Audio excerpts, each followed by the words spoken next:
When we're cutting out an object that's metallic and has very clean edges, we're not talking about like hair or doesn't, it's some kind of machine object, maybe something that's made out of fiberglass, like a boat or a slide or a structure or a building.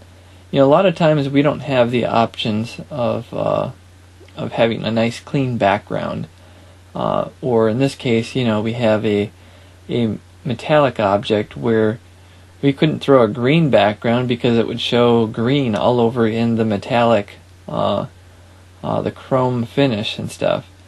And so we had to put a very plain background in the background to eliminate the possibility of seeing all the different reflections, different objects and things in the reflections. And in this case, when we want to cut one of these kind of objects out, a lot of the typical Photoshop tools for cutting them out isn't so practical. They're usually, most of the Photoshop tools are designed for soft edges and things that, pulling out hairs and different things like that. And in this particular case, with these metallic objects and machined clean edges and stuff like that, if you try and use a lot of the Photoshop tools, you're going to end up getting a different result than what you really want. So I'm just going to do a little quick demo here of what's going to happen. So we start trying to cut this out, and quickly, it's not really seeing the distinctions we need. So maybe we can kind of come back and try and get it here. But now let's even zoom in on this, and you'll see here what happened is it left this little gap here, it pulled into this little edge, it missed this edge and went for this other edge right in the middle of the thing. It came along here and it didn't grab real clean along here. It actually pulled out a little bit further and missed this, and it, instead of grabbing in here, it grabbed there to this edge. When you're working with a lot of these selection tools, eventually it just becomes, when the color contrast isn't real high, it becomes real impractical to be able to actually use a tool like that in order to accomplish the kind of thing that we actually want to achieve. So in this particular case, I hit Control D in order to deselect. A lot of these quick selection tools and the masking tools here aren't really going to accomplish what we want. Somebody could grab a selection tool like this and try and pull it around here. I do have it set right now to have the elastic on it, and you can select stuff that way. But what happens here, let's just do a little bit of this here. Let's just select a chunk of this.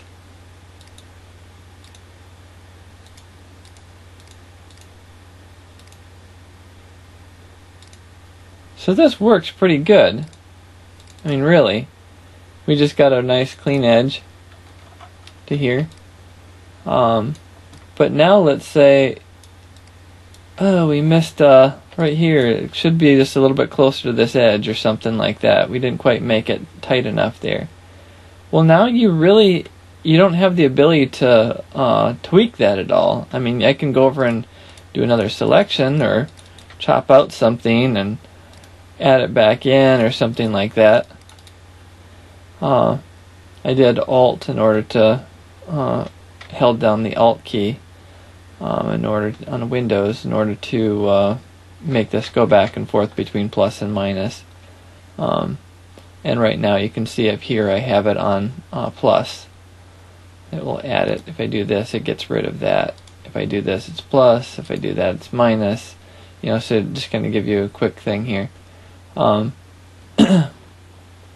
yeah, you can see here how that tool works with the lasso. But the thing here is it doesn't give you that flexibility of making a quick change. And let's say you're trying to make when we get down into an area over here where you have these nice curves, let's say we want to start doing this, all of a sudden, like, you start getting these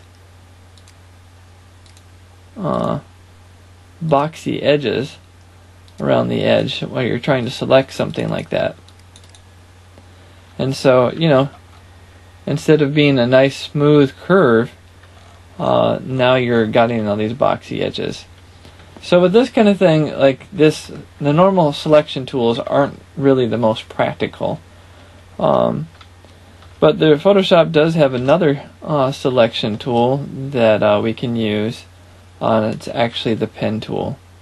And now I wouldn't always recommend the pen tool for selecting, but for objects that like this, that are very clean, often have rounded edges, where, like I was saying, like a boat, something that's made out of fiberglass, something that's made out of metal, a building that has really clean edges to it, that's when the pen tool becomes very practical, and where these other tools become somewhat impractical.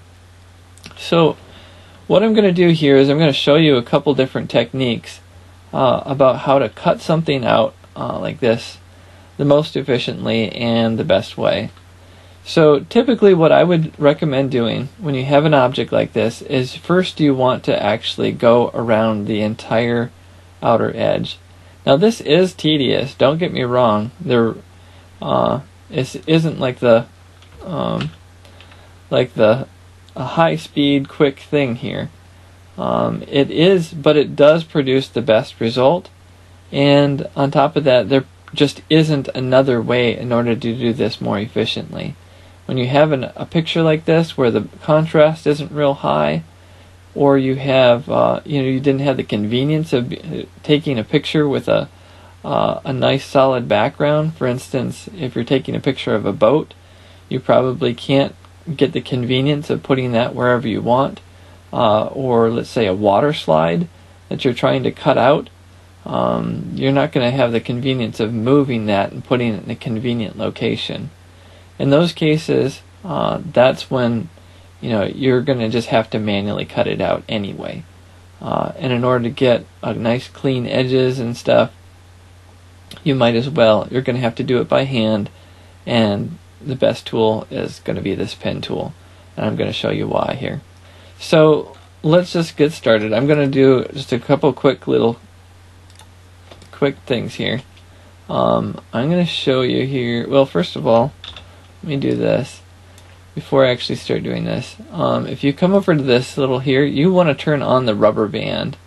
That rubber band is that little line here that you see coming out, stretching after I do this. And the reason why is you can see real clearly if you got it right. Like you can see that line there, it's nice and clean. You can see like I got it in the right spot. And it prevents you from having to make all sorts of extra little points here. And see, you can see what's nice about this pen tool is it allows you to make those nice curved edges that follow things along. Now I wouldn't recommend doing it for every single spot.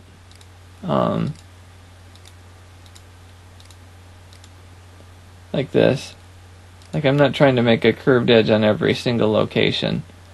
But with that rubber band and stuff like that, you can see how you can actually move pretty quickly through this.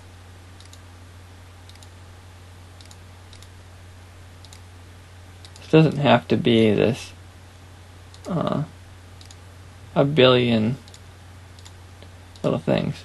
So now I just want to point out here, when I'm doing this, I notice that this little point here is a little off.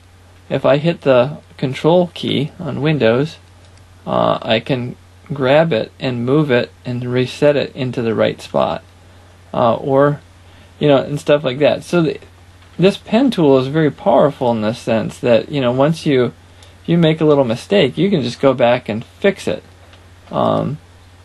So I'm not going to show you me cutting out this entire thing right now. I'm going to skip ahead here and I'll come back.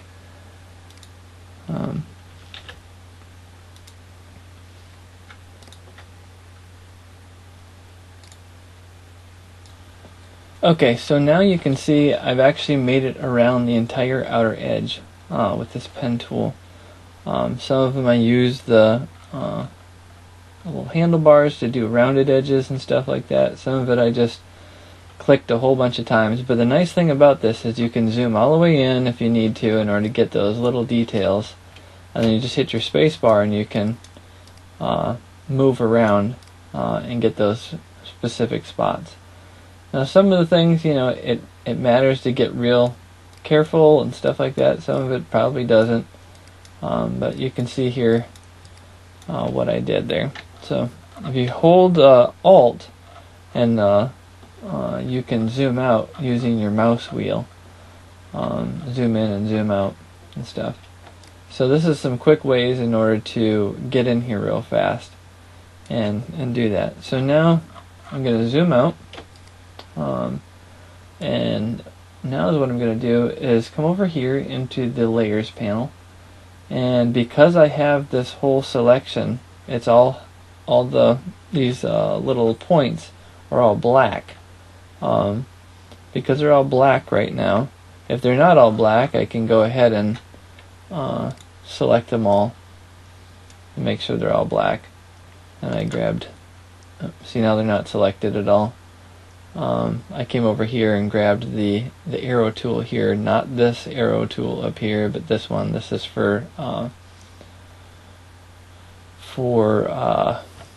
paths, and like what we just created. We created a path around this. I select it like that, and then I come over here to the masking tool, and if I do it once, that creates a layer mask, but then if I click it again, it creates a vector mask. And you see how it just cut the whole thing out and it put it in here, added the vector mask. But you notice that it actually did exactly the opposite of what we wanted to do. And the reason why is because of up here, we have it set to do the opposite of what we wanted to do. So I'm going to click on that, and we're going to click on Combine or New. In this case, I'm just going to click Combine, and it will actually do it the right way. And so now it's selecting out and getting rid of the background. So that's what we wanted with that. Now I'm going to select off of this. I'm going to create another layer behind this just to help me see what I cut out and if I did a good job. Just clicking creating a new solid layer down here. And I'm going to drag this underneath that one, and now you can see real cleanly how well did I do my cutout. And you can get in here and you can look and go, yeah, it looks pretty good.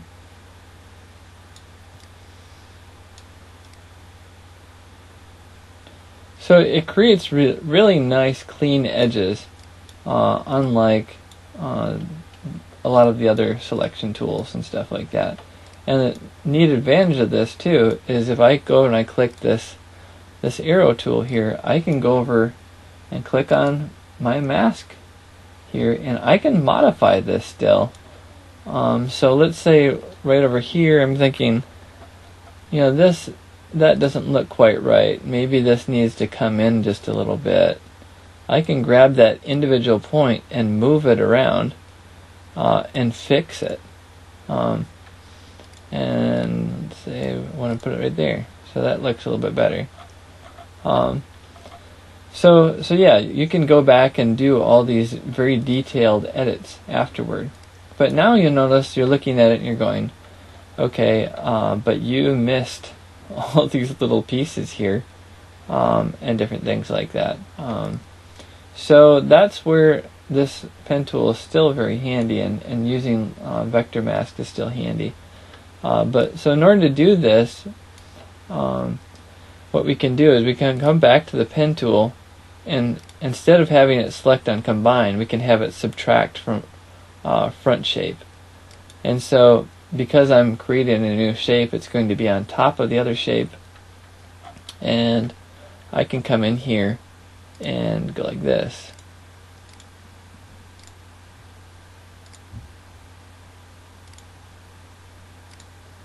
So now I created that, but you'll notice like it didn't subtract it.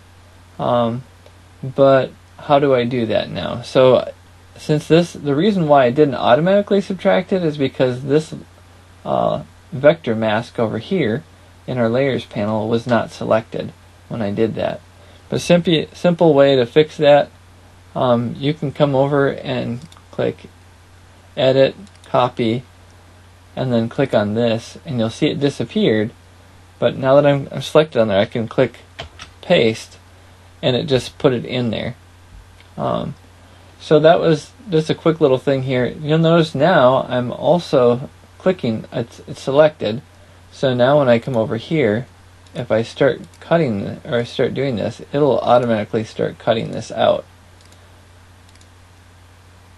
Now this can be a handy thing, or it can be really annoying, because so you see here now it's actually cutting out certain things that it doesn't need to cut out. I mean, it will fix itself as it goes along, but as we come into here,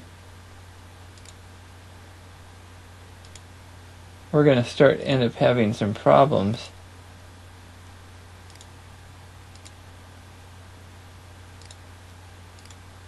In this case, it's not so bad. But what happens here is it will automatically cut out, and sometimes it will actually cover up what you're trying to cut out. And in that case, in fact, it might have already did that. And I don't know. I need to go over and click here and see. Okay, no, it didn't do it. So the nice thing about this is when you do these points, if you just hit Control-Z, it will get rid of these points that you just put in. And let's say I want to move this point. If I hit Alt, even while I have my rubber band going here, I can select this and move it right to where I want it to be. I'm holding down Alt when I did that. And I can come back over here and finish up that loop. And there we go. Now I just cut out another little section. Now typically I don't like to have this thing automatically cut stuff out like that while I'm going, unless it's something really clean and I'm not having to cut around a whole bunch of stuff. So like these kind of things, I'd probably let it automatically cut out. But when it comes to cutting out something like this, where I would have to go around this object, if I started here,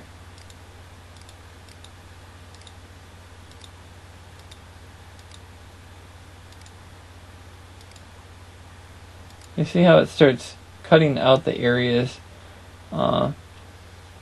starts covering up stuff.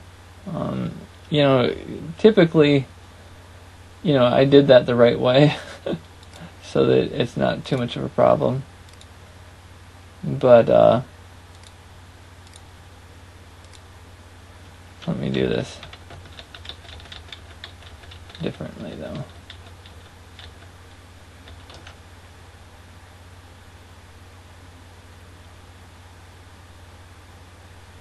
Where would this be a problem?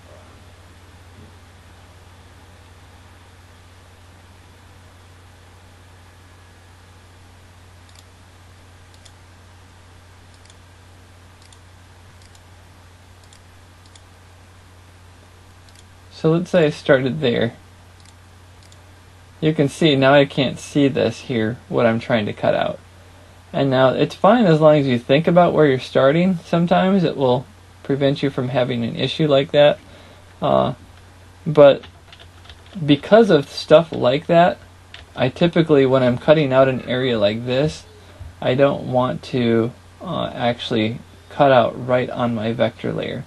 So what I'll do a lot of times is I will create another layer right underneath there, and I'll make another vector layer, and then when I go to cut out stuff, it doesn't black it out, what I'm cutting out.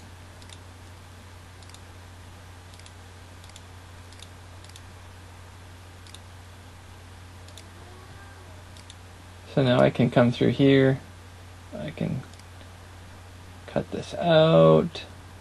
And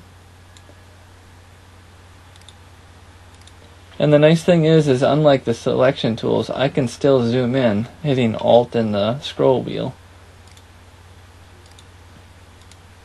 So I'm not locked into a zoom level. I need to get more detail in here. And you can just throw as many of these little points in as necessary, and it can really prevent you from having to do a whole lot of stuff with getting the perfect curves and stuff sometimes, because I'm going to move that back just a hair. And yeah, so there we go. So now that I have that cut out, I could go on to the next one, and it's just going to store all these things that I have done inside of this vector mask over here.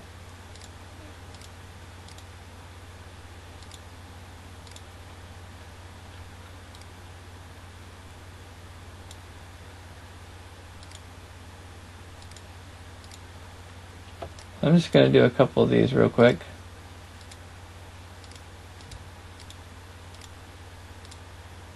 This doesn't have to take excessively long to do these. You can see I hit Alt here in order to come back and move that, and let's say maybe I want to add another point in. You can go like that. I hit Alt again in order to get, yeah, I think I hit Alt again in order to get that cursor to come back over there. So now I have this here, that one there, and this here that I have object paths, and they're all stored in this vector mask over here. So now I can come over to this arrow over and get my arrow, and I can select all these, and I can hit Control, copy, or I can come over to the Edit and copy. This is on PC once again instead of Mac, and hit paste after I selected this vector mask here, and I pasted them in there, and so now it cuts them out just like that. So a lot of times when I'm doing this, this is the more effective way to go ahead and select these out. I'd probably select all these pieces out, copy them, and then paste them in just like I just did. And that is just way more efficient in terms of having to go back and forth, and sometimes it covers up an area that I need to see, and sometimes it doesn't. And so you can see there that's kind of the process of using the tool. Now let's say something gets messed up here, or let's say you realize, oh, this actually should be showing. You can go ahead and select this. I hit Alt and click in the middle of it, and it will select the whole path that's just here, versus if I do this, it selected the outside path. So I just want to get this one here, and now if I come up to here, I can click on here and switch it, and now it will just make this path add instead of subtract. So this is the little key here in order to make things work out the right way with the selection tools and stuff like that, or with the path tools. So yeah, I'm just gonna keep cutting out here real quick, and I will come back.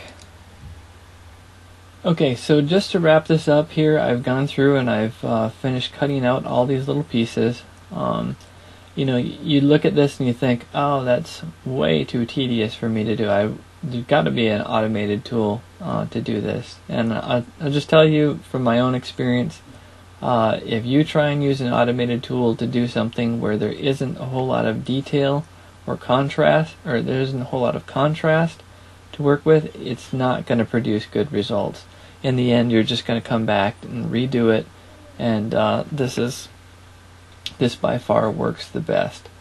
So you can see here, I'm going to zoom in, and it produces very clean results all throughout here. I have a high contrast on here right now. I can switch the colors up and you can see with a white background, it looks really clean and nice. And I can even go ahead and throw a drop shadow on this, you know, for a product shot and stuff like that. And you can see